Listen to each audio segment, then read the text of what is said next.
नमस्कार दोस्तों, सुप्रभात, जय हिंद, जय भारत। चलिए ज़िंदगी के एक नए सफ़र में चलते हैं और अपने सपनों को जो होता प्राप्त करते हैं।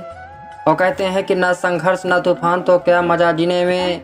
बड़े बड़े तूफान थम जाते हैं जब आग लगी हो सीने में, जब आग लगी हो सीने में।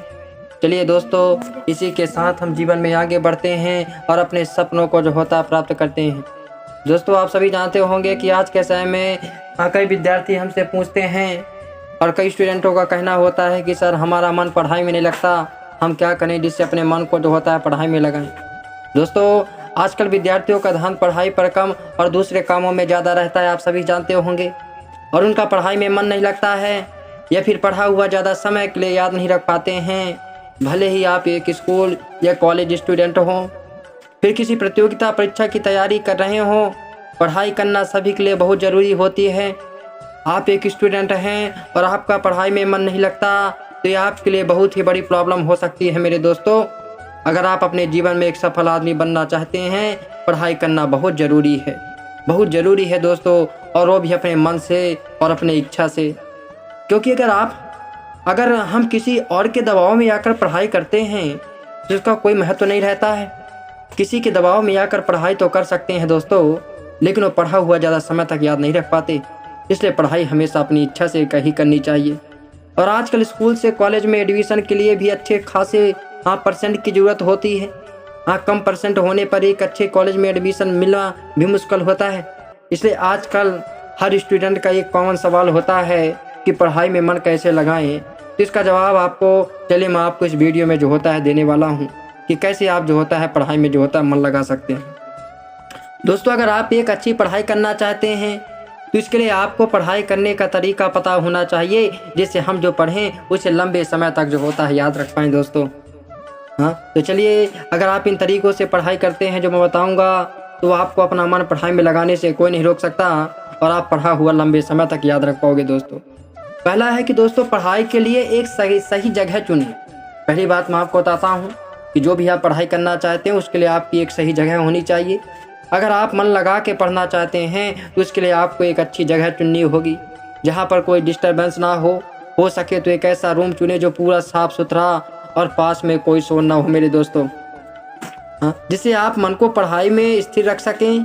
पढ़ाई में सुधार करने के एक बेहतरीन तरीका है, ऐसा करने से ध्यान भी नहीं हटेगा और आप एक अच्छी पढ़ाई कर पाओगे मेरे दोस्तों, आप एक अच्छी पढ़ाई कर पाओगे।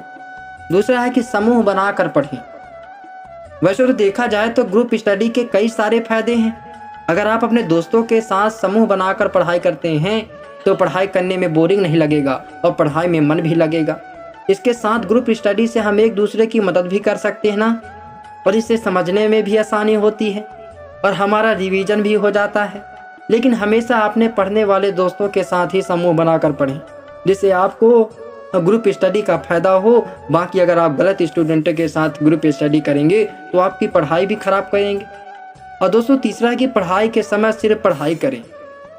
दोस्तों, क्या होता है कि पढ़ाई में मन न लगने का सबसे बड़ा कारण है अगर आप पढ़ाई करते समय पूरा ध्यान पढ़ाई में न लगाकर दूसरी जगह पर लगाते हैं।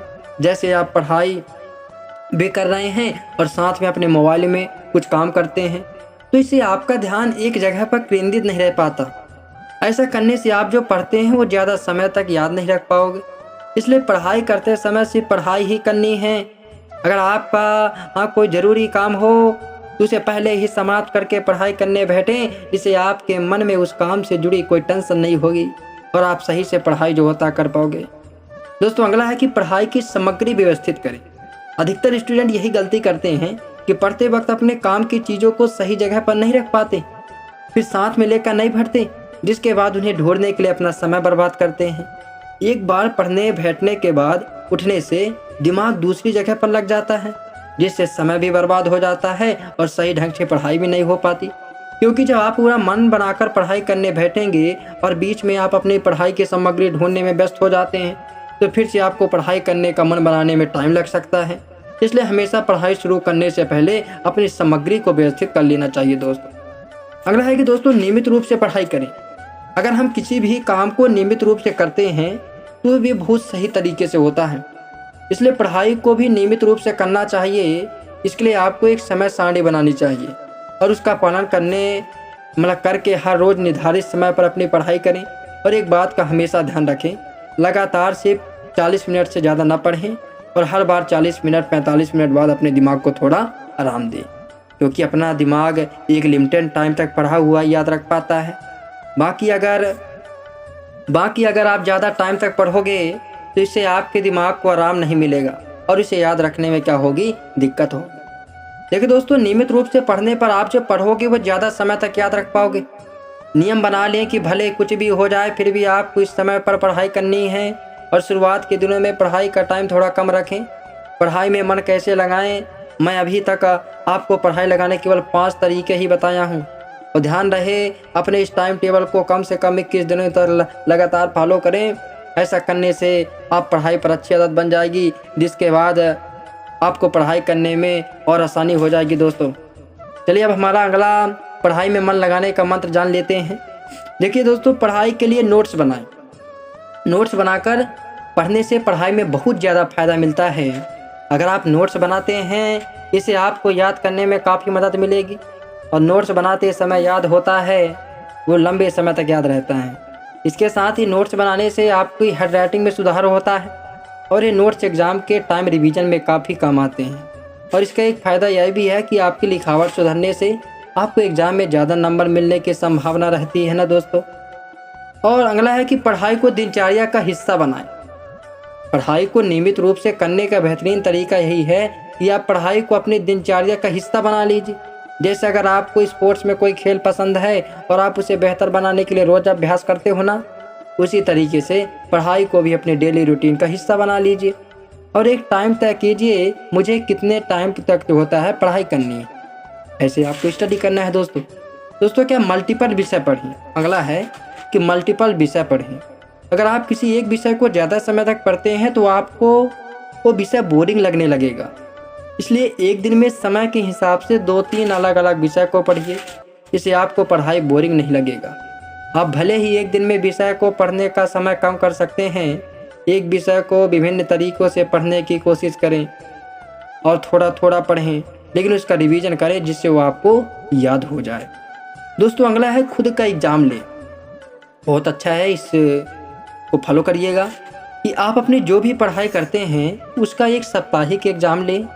आपने पूरे हफ्ते में जो भी पढ़ा उसमें से महत्वपूर्ण पॉइंट्स का एक प्रश्न पेपर तैयार करें। इसके बाद जो भी प्रश्नों का उत्तर लिखें। इससे आपको पता चल जाएगा कि आपने जो भी पढ़ा है उसमें से आपको याद कितना है। और इस एग्ज़ाम में खुद को मार्क्स दें और हर बार इससे अच्छा करने की कोशिश करिए। दोस्तों आपको बहुत जो होता है फ़ायदेमंद होगा। नींद पूरी लें। दोस्तों नींद हमारे स्वास्थ्य के लिए बहुत ही ज़रूरी है। नींद पूरी ना होने के कारण हमारे शरीर को कई सारी बीमारियां होने का खतरा रहता है। अगर आप पूरी नींद नहीं लेते हैं तो आप अपनी पढ़ाई पर सही से फोकस नहीं कर पाओगे। इसलिए पढ़ाई के समय नींद को दूर करने के तरीक़ों के बारे में जानें, क्योंकि नींद के दौरान ही हमारा शरीर आराम करता है और हमारे शरीर में ग्रोथ हार्मोन भी नींद के समय ही रिलीज होते हैं। इसलिए शरीर को पूरी तरह से स्वस्थ रखने के लिए कम से कम 7-8 घंटों की जो होता है नींद लेना बहुत ज़रूरी है। दोस्तों अगला है कि लक्ष्य निर्धारित करें। आप अपनी पढ़ाई करने के एक लक्ष्य ज़रूर तय करें। आपको पढ़ लिख कर क्या बनना है, अगर आप स्कूल में हैं तो क्लास में कितने मार्क्स स्कोर करने हैं, इसका भी जो होता है आप लक्ष्य रख सकते हैं। जब भी आपका मन पढ़ाई में नहीं लगे तो अपने लक्ष्य के बारे में सोचें कि आपको अपने लक्ष्य तक पहुंचने के लिए कितनी मेहनत करने की ज़रूरत है और इसके हिसाब से नियमित रूप से अपनी तैयारी करें। अगर आपका लक्ष्य किसी बड़ी उपलब्धि को हासिल करना है तो इसके लिए मेहनत भी बहुत बड़ी करनी होगी और यह भी एक बेहतरीन पढ़ाई करने का एक तरीका है। दोस्तों अगला है दोस्तों अच्छा खाना खाएं। एक विद्यार्थी के शरीर पर शारीरिक और मानसिक रूप से खाने का बहुत ही प्रभाव पड़ता है। इसलिए हो सके जितना बाजार के खाने से दूर रहें, घर का हेल्थी खाना खाएं और अधिक से अधिक पानी का सेवन करें। इसके साथ कि जंक फूड के सेवन से बच के रहें और तनाव मुक्त रहें, जिससे आप अपने मन को सही तरीके से पढ़ाई की ओर केंद्रित कर पाओगे। और दोस्तों क्या करें, बोल कर याद करें। दोस्तों यह भी पढ़ाई में मन लगाने का एक अच्छा तरीका है कि जब भी आप किसी विषय को याद करते हैं तो उसे बोल कर याद करें। इससे आपको जो होता है आपकी पढ़ने की स्पीड अच्छी होगी और दूसरी जगह आप पढ़ते वक्त अटकते हैं तो उसका सुधार होगा। और दोस्तों मेडिटेशन करें। मेडिटेशन जो होता है बहुत ही ज़रूरी है। अगला है कि प्रत्येक विषय को अच्छी तरह से जो होता है समझ कर पढ़ें, क्योंकि समझ कर ये क्या होता है याद करना सीखें, क्योंकि आप रट्टा मारोगे तो उसे लिमिटेड टाइम तक याद रख पाओगे, लेकिन अगर आप सवालों को अच्छे से समझ कर पढ़ोगे तो आपको वह काफ़ी समय तक जो होता है याद होगा। तो दोस्तों यही था कि अपने जो भी है कि मैं उम्मीद करता हूँ कि मैंने जो तरीके बताए हैं इससे आपका मन जो होता है पढ़ाई में लगेगा और आप जीवन में एक नई ऊंचाइयों की ओर चलेंगे। चलिए दोस्तों, कि इसी के साथ मैं नमस्कार करता हूँ। धन्यवाद। जय हिंद, जय भारत। मिलते हैं अगले वीडियो में।